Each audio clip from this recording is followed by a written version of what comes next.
એટલે સૌથી ટાઈમની પ્રોબ્લેમ થશે. એમાંય મારા વર તો ખબર છે એટલા ટાઈમના પંચવલ છે ને કે વાત ન પૂછો. એમાં કોઈની કંકોત્રીમાં લખ્યું હોય ને 9 વાગે માંડવા છે એટલે સવારના 8:45 વાગે તો ઘરની બહાર નીકાળી ત્યાર થઈને હાલું 9 વાગે પહોંચી જવાનું આપણે ટાઈમસર.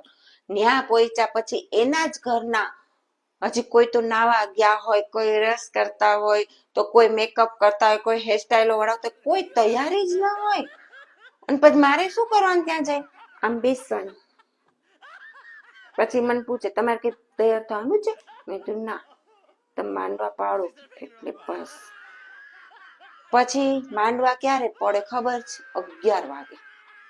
અને બધી તૈયાર થઈને આવે ને એટલે મારા વર એમ કે પાર્લર વાળી બહુ સારી લાગે ને, કે સરસ તૈયાર થાય.